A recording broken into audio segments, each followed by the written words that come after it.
Awesome. So welcome everybody. For those of you that don't know me, my name's Ange and we'll do formal introductions in a hot second.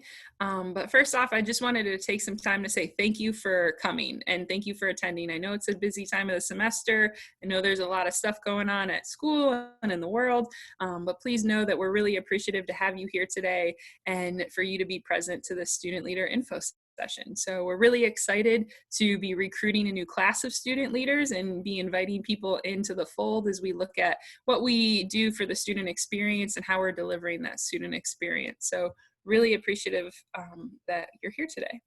So in terms of formal introductions, like I said, my name's Ange Kostelak. I'm the Director of Leadership Development and Campus Engagement. So our office is over in Buyer 201, and we oversee everything from orientation, welcome week, new student transition to campus engagement, so activities, APB, SGA, fraternity and sorority life, and then leadership development and helping you guys grow as people. So I'm the director in that office. Jamie is the associate director in that office. So Jamie, do you want to introduce yourself to everybody? Yep. Hi, everyone. I'm Jamie McCaslin, and I'm the Associate Director, like Ange said, and I oversee the orientation and Welcome Week programs in our office, and we'll also be supervising the transition guide experience, and I will talk more about that in a little bit. Awesome. And then we have Res Life with us today, too. So Katie, do you want to introduce yourself? Hi, thank you, Ange. My name is Katie Grims. I'm the Associate Director for Staff Development Engagement in the Office of Residence Life, which means I oversee our 33 student leaders as well as our professional staff members who run those areas, the resident directors and the area coordinator. And we take care of everything in and around the residence halls, from accountability to maintenance, programming, and in between. Awesome. And then we're also representing Commuter Life today. So we're going to talk a little bit about the Commuter Advisor position as well and what that looks like. So all three of these offices, all three of these departments are all part of what we call student development and engagement. So it's a subdivision of the student experience division at Gannon University. So we're all working together as a team to really improve the student experience and make sure that students feel supported during their time at Gannon. So that kind of leads us to why you're all here today and the purpose of what we're doing, right? So how many of you have seen this before? A couple of you, some of you? Awesome. So if you're not familiar with this statement, when you are walking through Waldron and you're doing your temperature check, I'm sure most of you are looking down at the thermometer, but if you look up, there's this beautiful arch and it's a maroon ribbon with this statement on it. And that's because the statement is Gannon's purpose statement. So a couple years ago, President's leadership team, so Dr. Taylor and the other vice presidents at the university, they were really thinking about what makes Gannon different. So there are 4,000 plus universities and colleges throughout the United States. And that's a lot of schools, right? And they all offer degrees and they all do kind of similar things. And so President's leadership team was really trying to figure out what differentiates us. Why is Gannon special? What would make students want to come here? And this is what they landed on. And they created this purpose statement.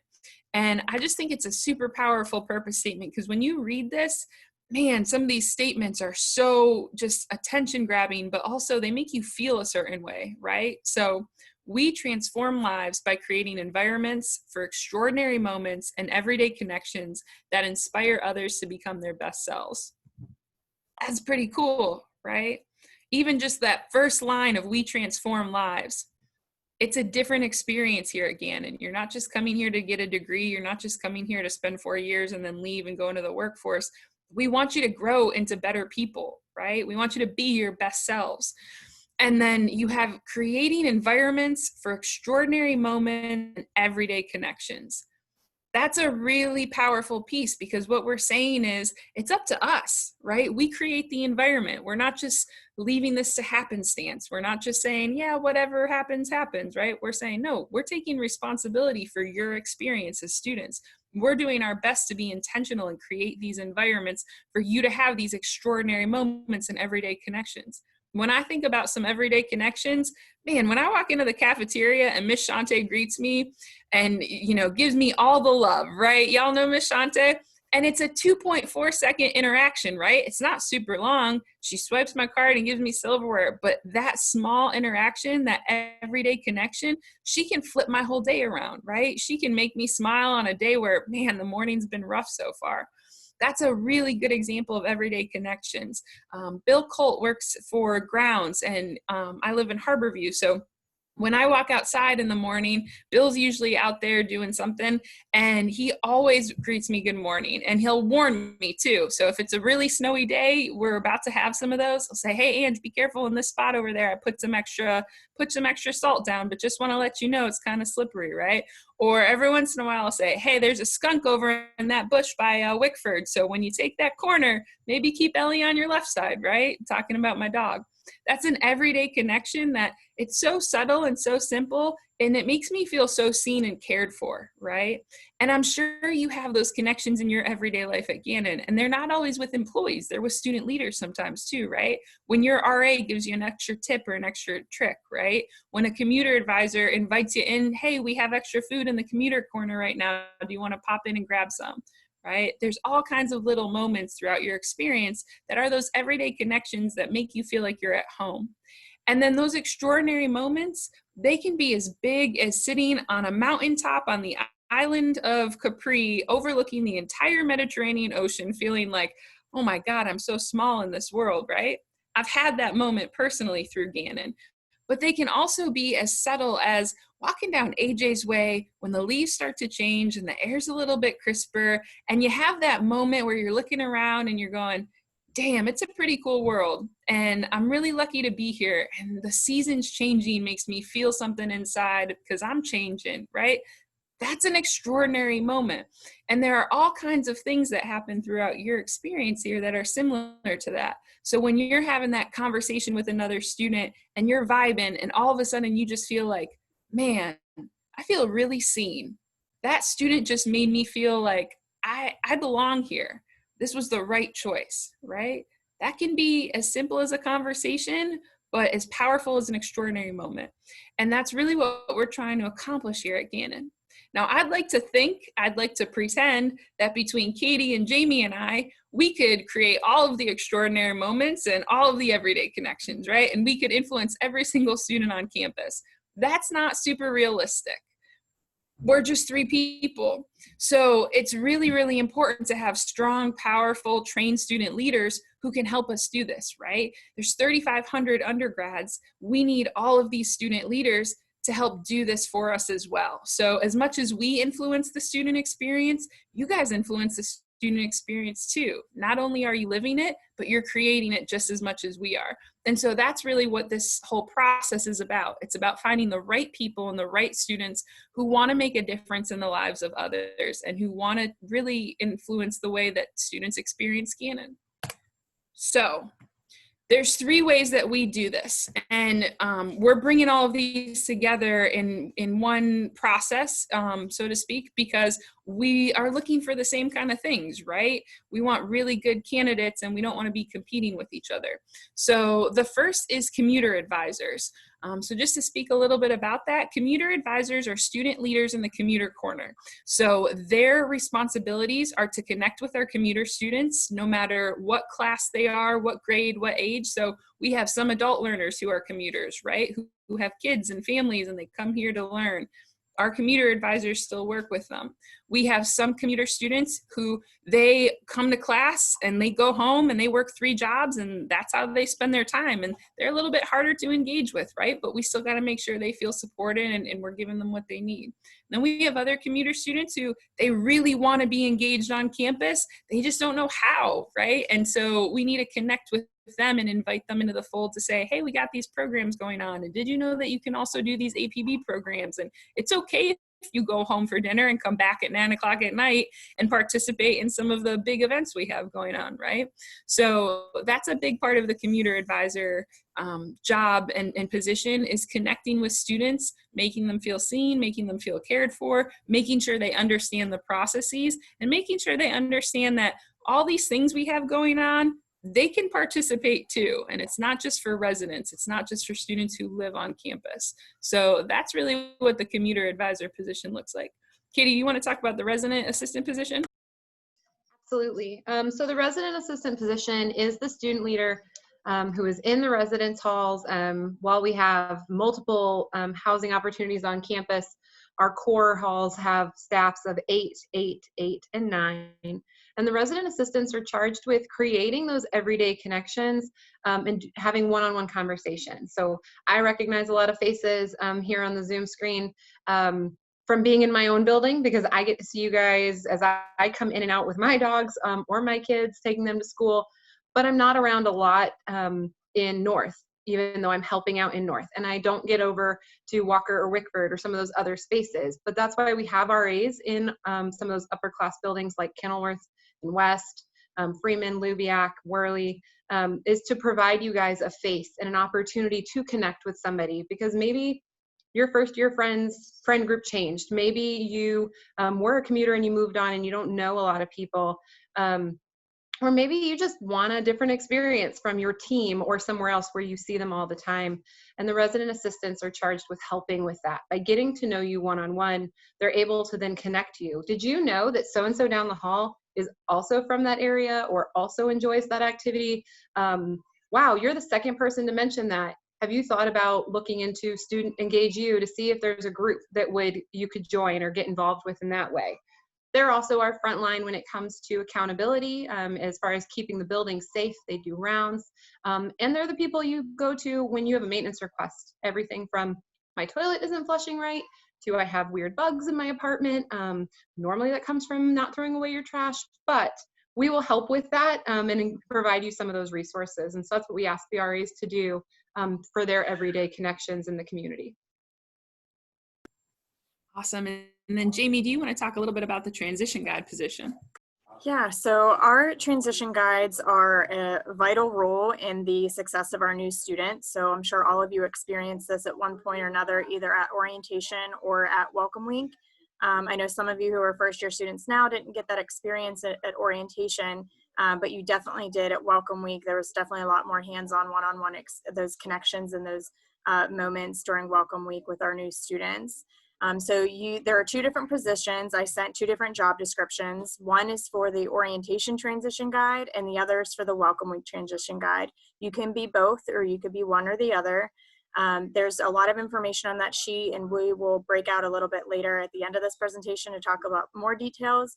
But I just wanted to share that they really do provide those everyday connections and those meaningful moments to help transition our new students and make them feel connected, that sense of belonging, making sure that they know where the resources are.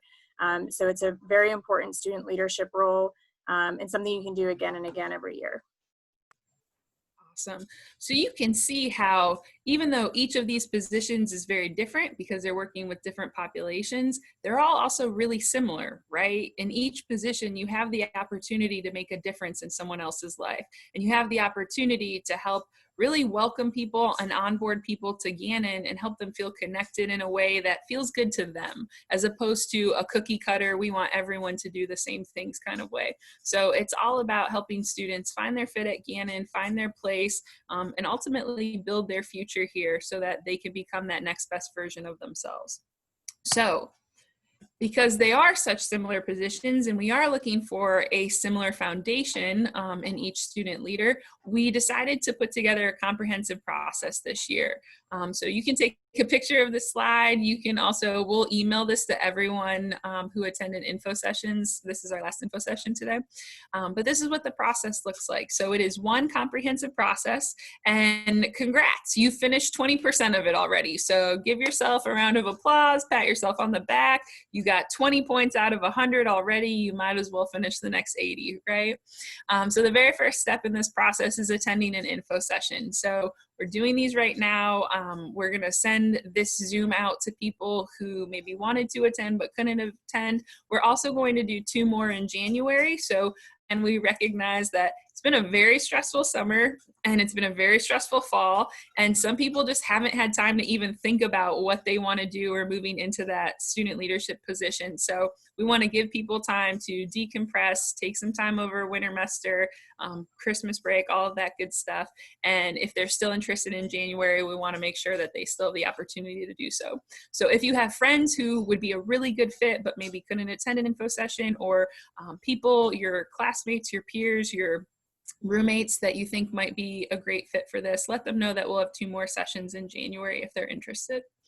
Once we finish the info sessions, then we have an application process. So it is one application, no matter what position you want to apply to. That application will open January 4th and it will end February 1st. You hear me saying right now in November, January 4th to February 1st, right? So the email on February 2nd saying, oh man, Ange, it's been a really busy month and can I get an extension? Nope, I'm telling you right now in November that you have an entire month to finish this application. So open it early, take your time with it, don't rush through it, right? In the application, you'll have the opportunity to select which positions you want to apply for. You can choose more than one. So I would encourage you, if you're interested in all 3, apply for all 3. Just because you're a resident now doesn't mean you can't be a commuter advisor, right? We have a commuter advisor right now who lives on campus. Just because you're a commuter doesn't mean you can't be a resident assistant, right? That's a great way to make your way into the residential experience. So, those are both options. You can be a transition guide no matter what. So you can be an RA and a TG. You can be a CA and a TG. The transition guide experience is a shortened experience, so it's really not competing with anything else. And our partners with Res Life and Commuter Life have been awesome throughout the years to make sure that we can make that work for everyone involved. The application also has some short answer questions. So really important to note that we're going to ask you questions about yourself. I encourage you to take time with those. They might be things that maybe no one has ever asked you before. They might be questions that feel really new and maybe a little uncomfortable, and that's totally okay. Take your time with it. You can always add to your responses and save it. You don't have to submit it all in one sitting, right? Now, if you're the kind of person that opens it up on January 4th and you've spent all winter thinking about this and you can't wait to type your answers and submit, there's nothing wrong with that. Totally, for sure, go ahead and do that. We love that as well. So that's what the application looks like. Does anyone have questions about that? No? Awesome. So then in February, we have group process. Katie, do you want to explain a little bit more about group? Absolutely. So group process is a really important part of our interview experience, because what we've learned, and as Ange talked about, while you might be doing those one-on-one interactions and those one-on-one group situations or connections, you're working in a team. You're working as part of a configuration. So whether you are paired with another TG, what's happened in larger scales and facilitating things, or you're an RA or a commuter advisor, that commuter advisor team is strong. It's a solid 4 or 5 people. And if you don't get along with people, like that's rough go for you and everyone else, as well as the RA staff. So again, we are a staff of 33, but those configurations I mentioned earlier of 8, 8, 8, and 9, they work really well together and they work really close together. And it's really important for us to observe how you all interact in a group as well as individuals. So on February 6th, you see the date right in front of you. You're going to want to write that down. February 6th, we're going to have you all come together if you're able to be there, and we'll talk about that as well. But we're going to have you come together to get some information. We're going to present something to you. It's something that's so it's helpful for you long term, but it's also going to really serve you well in the role. And then we're going to break into smaller groups, and you're going to get to see some of the facilitation skills and things that we're asking our TGs to learn later. You're going to get to see those in action, and you're going to get to interact with each other and interact with the facilitator to process out loud the things that you just learned and how they apply to you and what that looks like. That group process piece is in person. We acknowledge, and Ange is going to talk about the fact that for some students that becomes an issue, whether it's an athletics prior commitment. We've got students who are planning to study abroad in the spring. COVID will probably not be gone in February. You could end up in quarantine or isolation, and we'll address those for sure to make sure all of our students have opportunities to still engage with us. But work and other commitments wouldn't be acceptable reasons to miss group process. So please make sure that you write that down. You've got tons of time. It is a morning commitment. So if you are working, you would still be able to go to work in the afternoon, evening time. So please note that. We're asking you to give us a chunk of your day, like 9 to 1, so that we can get to know you and you can really get to know us and what we're all about as far as framing that student experience. Awesome. Thanks, Katie. So then after group process, we start interviews. And this is where the processes start to look a little different based on the position that you're applying for. So if you are applying for multiple positions, you will go through multiple interviews. We want to make sure, I trust Katie more than anything, and I would trust Katie to choose my team members, but at the same time, I want to empower my staff to be able to build the team around each other. The same way I know Katie trusts me and Jamie, but I assume that Katie and the Res Life staff also want to choose their own team members, and they want to build those things around each other because there are intricacies to our departments and our jobs that maybe not everyone is aware of. So we do run separate interview processes. The RA process is going to run much faster than the transition guide process and the commuter advisor process. And part of the reason is because it's tied to the housing process. So it's really, really kind of messed up if I was to tell a friend, hey, I'm happy to live with you. However, if I get the RA job, I'm going to bail on you, right? So we want to make sure that our RA candidates know whether or not they got the position before we go into the housing process, so that we don't have those situations where people have hurt feelings or feel like my roommate bailed and now I don't know what to do and I'm all lost and confused about how to go into the housing process. So if group process is the 6th, which is a Saturday, then that means that RA interviews start Monday the 8th, and they will go through that entire week, and it will be all hands on deck for the Res Life team through that week. So that's where the RA process looks a little bit different. The transition guide interviews will go through the entire month of February. So you will not know whether or not you got hired until March. The commuter advisor positions will depend on Heidi and the commuter advising staff and how many applications they have. So sometimes they just have a handful, sometimes they have a whole bunch, and there's only so many of them in that office. So their process might take a little bit longer as well. In terms of your interview, we want to make sure you're ready for a couple of things. First off, be yourself, right? Don't fake it. Don't try to be something you think we want to see. Don't assume what I want. Don't assume what Katie or Jamie wants or Heidi wants, right? Just be yourself. And Katie mentioned this already, but we're building teams around each other. So there is no perfect candidate. There is no right candidate. I don't want 8 introverts. I don't want 8 extroverts.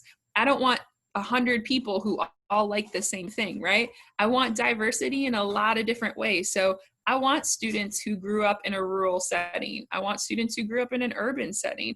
I want students who are interested in crafting. And I also want students who are interested in building robots. And I want others who like sports, right? So we're really trying to build this team around each other because we want to make sure that no matter what student walks in the door, in terms of the student experience, we have student leaders to support them, and they can see themselves in our student leader staff, right?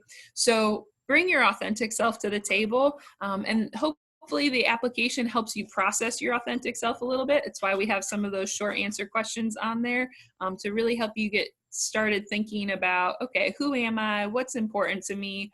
What kind of leader would I be? How would I build community? What do relationships look like to me? Those are the kind of things we want you to be ready to talk about and ready to think about. The other thing to be ready to think about and talk about in your interview, especially for the RA position, is what type of community are you looking for and how would you build that? So there are first year RAs and there are upper class RAs, right? Those are totally different communities. First years usually have some type of common space and they need things a little differently. This is their transition to college. Upper class students tend to be a little bit more self-sufficient. They still need things just as much as the first years, but maybe they need different things, and they tend not to have those common spaces, and they tend to be in their apartments or in their suites, campus, right? So be thinking about how you would answer that question too. Where do you see yourself as the best fit? Don't limit yourself, but be ready to talk about how you would address different communities. The transition guide piece is kind of the same, right? Are you ready to talk about how you would support both commuter and residential students, right? You're going to have both in your group. Are you ready to talk about how you would support students from all kinds of different majors or all kinds of different hometowns? Don't be the PA student that comes and talks only about how you would support PA students, right? We got a lot of different majors on campus. So those are the kinds of things to expect in your interview. You will be interviewed by a professional staff member. So in Res Life, it's going to be either Katie is the associate director, it might be a resident director, so someone, the professional staff in the building. It might be a Darius or Megan, so they run operations and facilities. And then you'll also be interviewed by a student leader. So in Res Life's situation, you would be interviewed by a resident assistant who is not reapplying. So maybe they're graduating, maybe they're moving on to a different opportunity. So that's what that pairing looks like.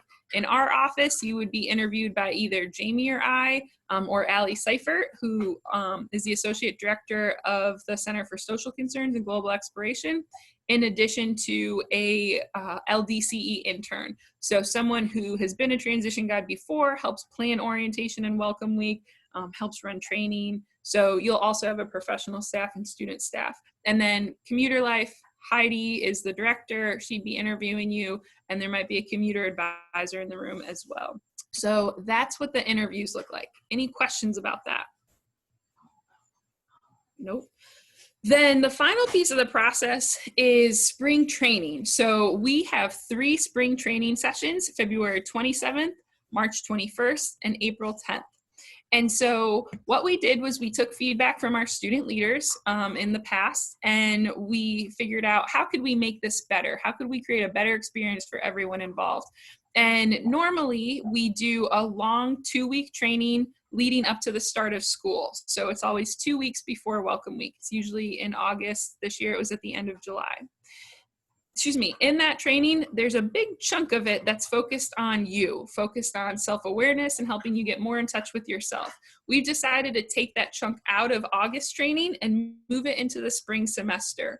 So these 3 sessions are going to help you get more in touch with who you are. They're going to help you become a little bit more self-aware, help you articulate who you are to other people, right? So this is what they look like. They're going to be from 9 a.m. to 1 p.m. They are mandatory for everyone who's applying for one of these positions. So Katie mentioned it earlier, but we're giving you these dates now, right? You can call work right now and say, hey, these 3 dates, because training plus group process, I cannot work that week. I really want this position, and this is part of the requirements, right? This training will be open to all students. So if you have friends or people that you think this would be a good fit for, reach out, let them know. We're going to be publicizing that in January. But essentially, we're going to spend about a half day, 3 different times, focusing on different topics. So this first day is kind of the introduction, talking about why this stuff is important, what we view leadership as at Gannon, and then starting to get into who you are, what your story is, and kind of how you're living your life. What does wellness look like for you right now? The second session is starting to get a little bit deeper. So what do you care about? What are your values, right? What are you good at? What are your strengths? What do you believe? And then we hit that pause point and we pick right back up in April. So if that's what you believe, why do you think that? Where did those beliefs come from, right? And then starting to get into, so who does that make you? What's your identity? How do you fit in the world? And who do you want to be? What's that next best version of you? So that's what our training looks like. And again, this is the foundation to leadership at Gannon. So we always say you have to know yourself, to lead others, to change the world. So we're trying to give you the skills now in your spring semester to know yourself so that you can use that for the rest of the summer. You can take that into your classes. You can take that into other positions on campus, whether it's through athletics or other clubs and orgs. You can take that into a summer job, right? So even if you're not selected for a position, this is a really good foundation to what leadership at Gannon looks like that you can continue to build on through your time here. So that is what spring training looks like. Does anyone have questions about this? I know it's a little bit different this year. No? So here's the caveat. Just because we're pulling this out of August training doesn't mean August training is going to be shortened. It's still going to be just about the same amount of time. But what this is going to allow us to do in August is to go into some of those more position-specific training sessions. So for an RA, for instance, we might be able to spend more time focusing on how do you handle on-call situations. So when you have to knock on a door and address a situation where there's maybe some not so great stuff going on in the room, and maybe there's 20 people in that room full of not great stuff. Let's train you on how to do that, and let's practice it, right? Whereas for transition guides, we might be focused a little bit more on facilitation. So what does group formation look like, right? What's the forming, norming, storming? What's that whole process look like, right? Whereas commuter advisors might spend a lot more time focused on specific issues that affect the commuter population. We know how different that population is from residential students, and so they might go into more strategies of what does outreach look like, and how do you communicate with commuter students, because they do go home, and so you can't get them in person as easily as you can by knocking on someone's door in the residence halls. So August training is still going to be the same amount of time. It's just going to be focused in a different direction. Cool? All right. So at that point, that is a general overview of the process. Are there any questions about the overall process, what we're looking for, what you need to do, what's required? I do have a question. Yeah, Zoe. So I know the dates for the interviews are a little bit different, but is there an idea of when like the decisions will be made and when we can expect to hear back on for all positions? Absolutely. So Jamie sent you job descriptions for the orientation and welcome week transition guide positions. The selection date is right on there. So I think it is March something. I want to say the 6th, but I don't know that that's right. So it's on there, and I encourage you to look at that. Katie, do you know your decision date? I do. It is, I was say it is not on our job description, but it is February 15th. So you would actually know before that even first training session comes up. I would say we could be really ambitious and say the 12th, but it'll probably be the 15th, which is a Monday.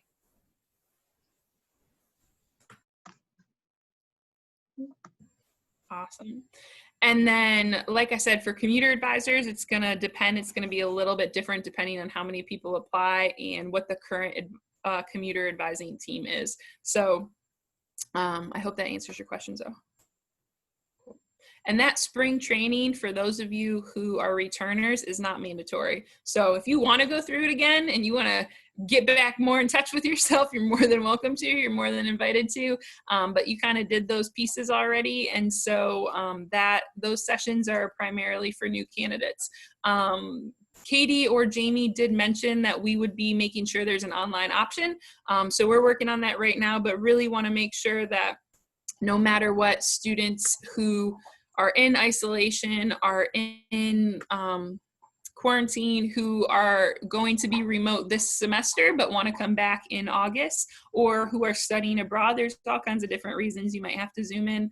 We're going to make sure we have that option. I do see a question in the chat. So because of COVID, is there a possibility interviews could be on Zoom? Because of COVID, there's the possibility of anything. So there are all kinds of possibilities. The short answer is yes, there is. I know the ideal situation for us is that we would do in-person interviews, and we would make sure they're in conference rooms that are large enough to handle 4 people at COVID capacity. So we're never going to put you in a situation that makes you uncomfortable. If you would prefer to have a Zoom interview as opposed to an in-person interview, absolutely let us know, and we'll talk through that and make sure that we can accommodate. Katie, do you want to add anything to that? No, I was going to say the same thing. Perfect. Other thoughts or questions? That was a good question.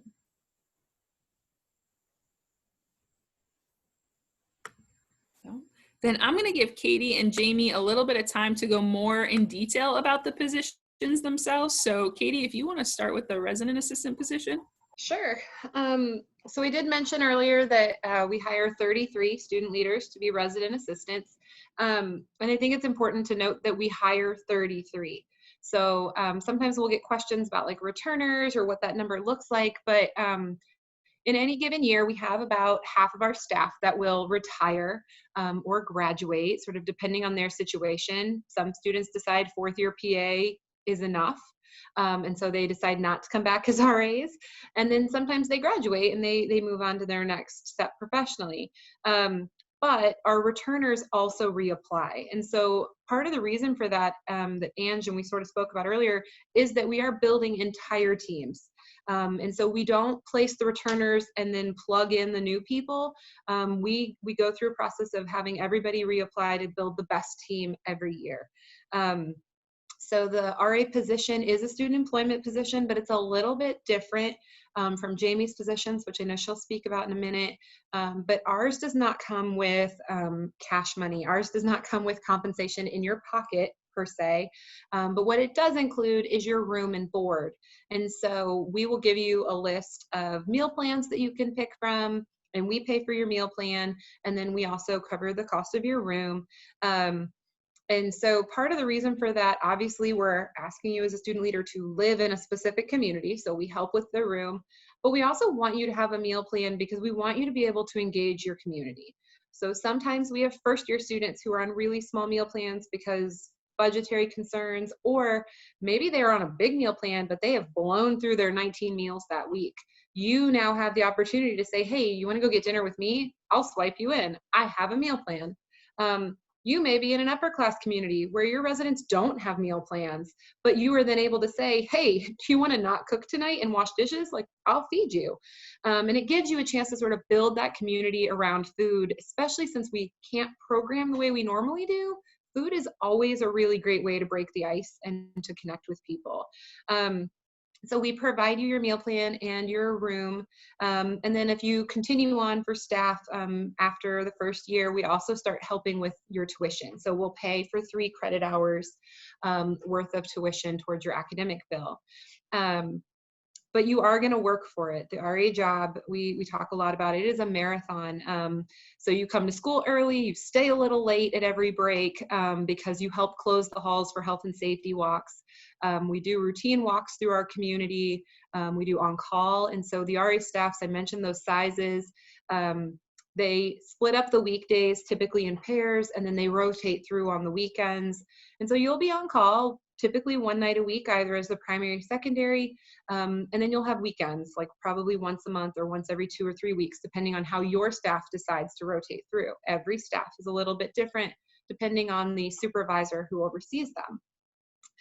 But you do rounds. You do not have to stay up all night waiting for somebody to call. You are still a student and we still want you to take care of yourself, but we do want you to be present in your community. So you're doing rounds, you're putting in maintenance requests. If you're encountering unsafe behavior or noise concerns, things that are impacting the community at large, we train you and empower you to take care of those situations, to address the behavior, to document the behavior so that other people, and myself included, we can meet with those students to talk about their choices and the impacts they're having on the greater community. You're also responsible for programming and community building in the halls. So everything from door decorations to bulletin boards to flyers coming up and down when they're out of date, all of those things fall to the RAs in the residence halls and the areas around them. Any questions about the position or any of the things that we ask our RAs to do? Awesome. I will say real quick, just especially since we're recording this one, we may even do some RA interviews on the 6th, just so everyone knows.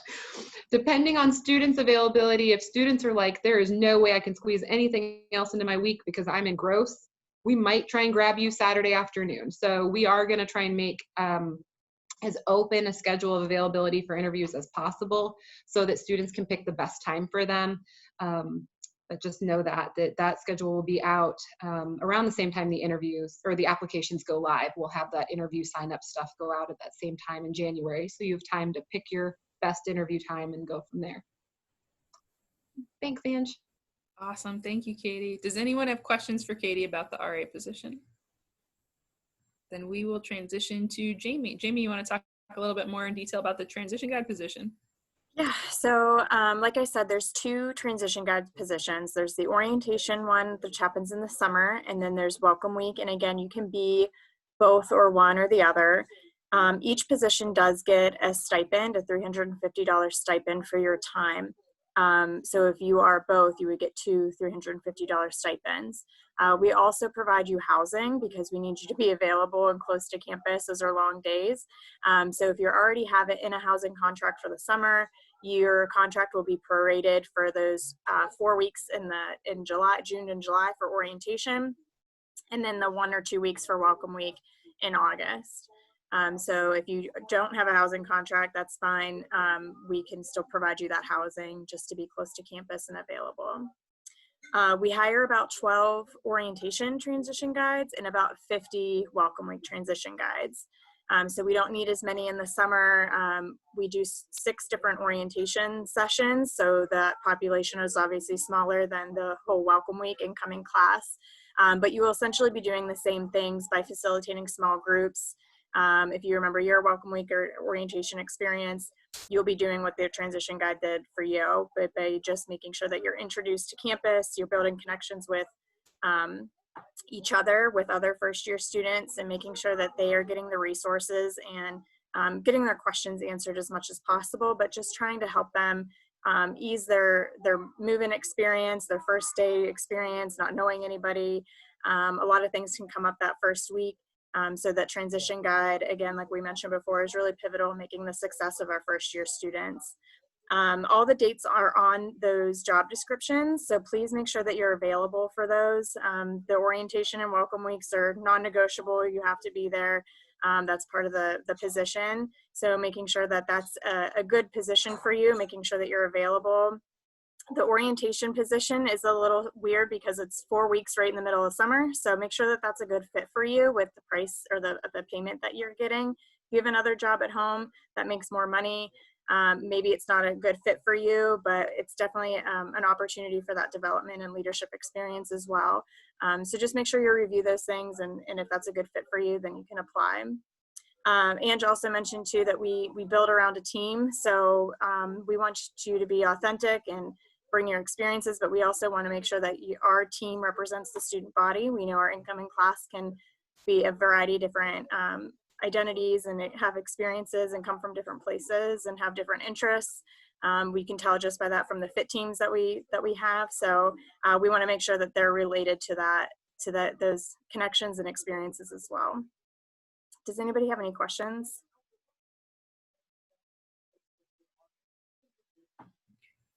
No? Awesome. So the commuter advisor position, if you are interested in learning much more detail about that, we kind of talked about it already, but Heidi Noyes would be the best person to reach out to. So her email is noyes001@gannon.edu, and she'll let you know exactly how many people they're hiring and what that process looks like as well. So again, you can apply for all 3 positions. Encourage you to do so if you're really interested. You can be a combination of 2, so an RA and a TG or a CA and a TG. And we will email this presentation to you probably next week. So encourage your friends to apply. If you have classmates, friends, people in your clubs and orgs, any and all, we really want to make sure that we have the best possible team moving forward, because again, this is about creating the best possible student experience. And so we want to make sure we're doing everything in our power for the students who are here at Gannon so that they truly feel like this was the right choice and the right fit, and that they're becoming the next best version of themselves. So with that being said, y'all have a great night, and we look forward to getting to know you more through this process.